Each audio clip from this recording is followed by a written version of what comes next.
How do you translate idioms and humor? Coming up.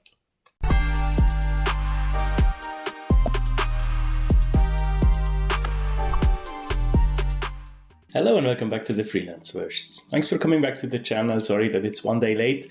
I was at the wedding of a friend this weekend and there was just no way I had time or energy to create this video. Today it's about translating idioms and humor. Idioms and humor are two of the most difficult things to translate for us professional translators, but they're also where we can excel because especially machine translation is really bad in them. Often they get translated literally, which kind of ruins the whole sentence. So I wanted to talk a bit about that, how I approach these things when I spot them, how you can spot them and what they are. I mean, let's start with that. I have a Merriam-Webster definition of idiom here, an expression in the usage of a language that is peculiar to itself, either in having a meaning that cannot be derived from the conjoined meanings of its elements, such as up in the air for undecided, or in its grammatical atypical use of words, such as give way. So as you can see, when you have something like up in the air, when you see that in unrelated to the context, you immediately think of something is up in the air, something is flying, right?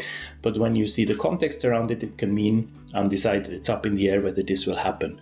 So inherently, idioms are really hard to translate because the only way you can do it is to know the idiom, to know the phrase, what it means in the target language. Or in the source language rather. And idioms are always heavily linked to culture, to context. So it very often happens that an idiom would work in the source language, but not in the target language. You essentially have two ways to translate idioms, which one is literal and one is a transcreation. So you find an idiom in the target language that works, has the same meaning, and gives the same feeling as the source one.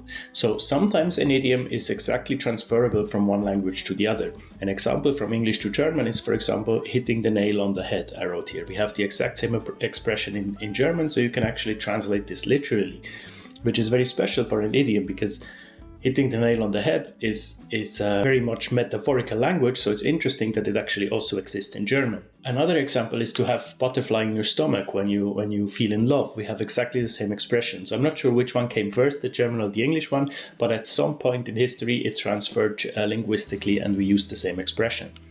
Now with other expressions, they're kind of in the middle. They're slowly becoming more and more used in German, but simply because it's so commonly used in English. So people get kind of used to translating it, even though it's not a real expression. One example is to cost an arm and a leg. It's a very common expression in English to say that something is very expensive.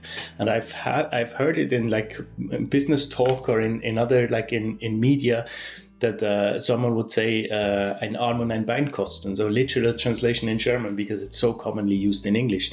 It doesn't exist, but people understand it mostly, right? But you don't have an actual expression for that in German, so you would probably rewrite it and you lose a bit of the flair, you lose a bit of the expression, but you would say something like ein Vermögen kosten, and it costs an unimaginable amount. Then on the other end of the spectrum, you have expressions that really only work in the source language. You have, for example, spill the beans. Spilling the beans means, revealing a secret, talking things that you shouldn't say, probably. You can't use spill the beans in German if you have something like, I don't know, die Bohnen verschütten or something that simply doesn't work.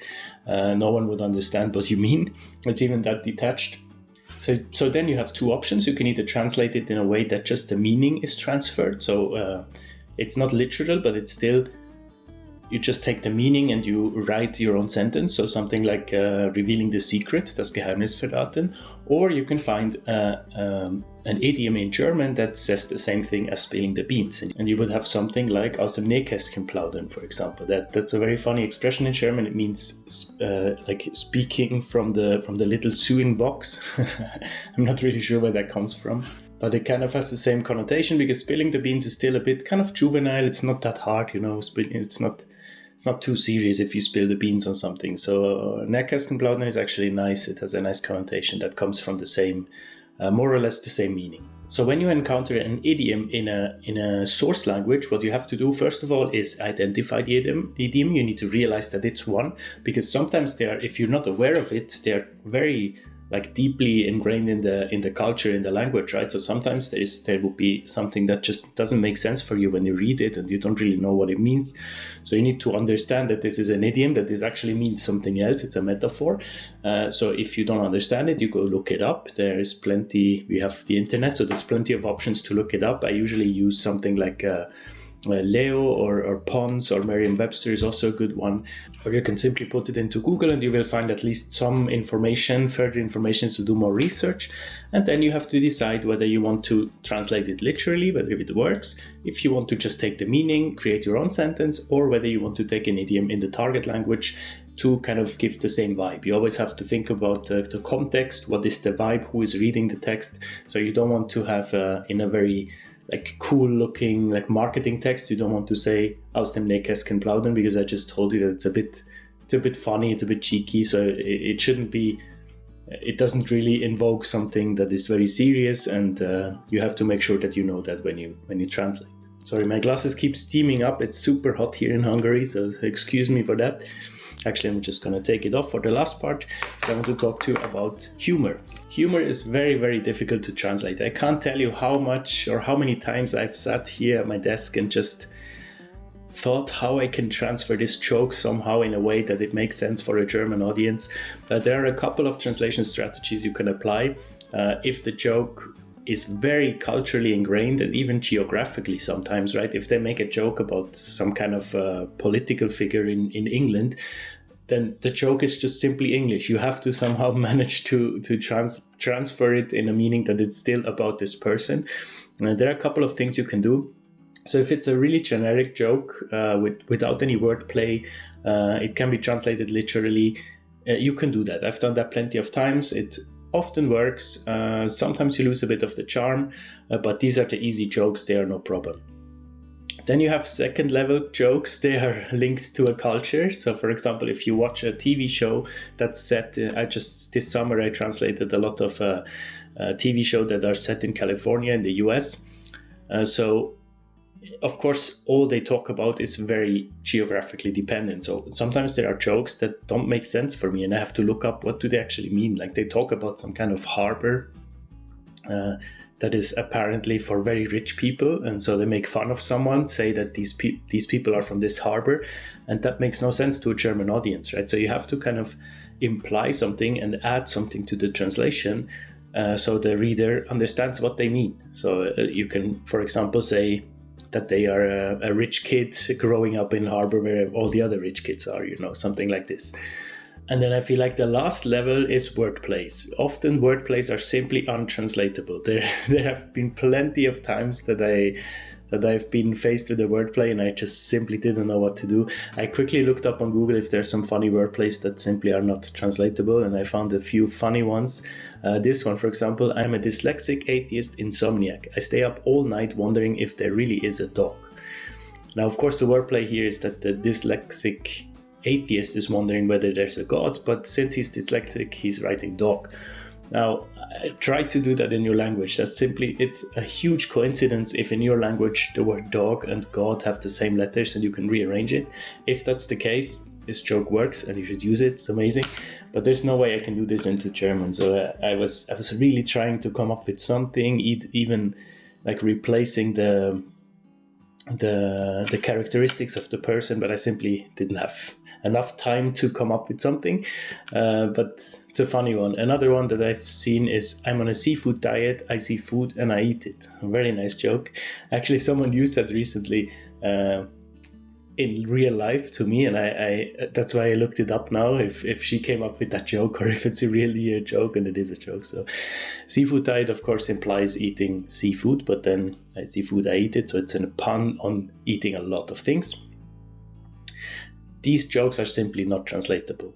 Now, what you can do is explain the joke, which, of course, as you know, when you explain a joke, it takes all the joke away from it.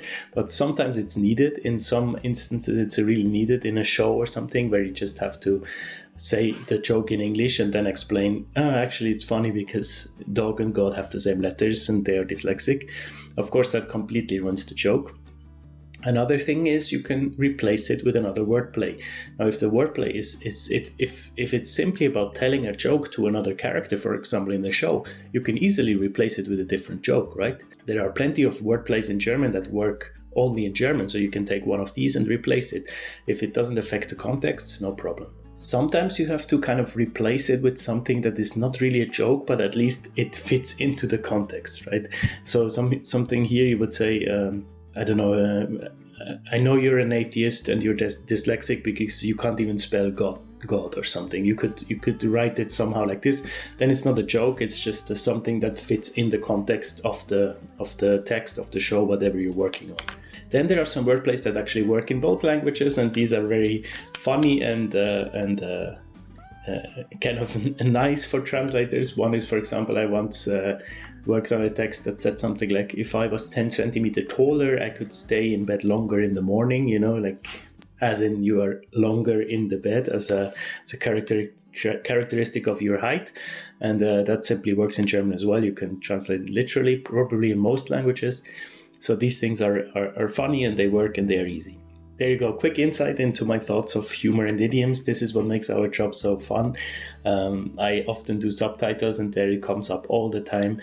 Even like names of characters, names of pets that should be funny in one language but that make no sense in another language, so you have to come up with your own. And the client often can't help you because they don't speak the language. So sometimes I ask if it's okay that I replace this with another word pun, and they say, if you're confident it works, just go for it. I hope you enjoyed this short little clip. Make sure to tune in next Monday with the next one. Bye bye.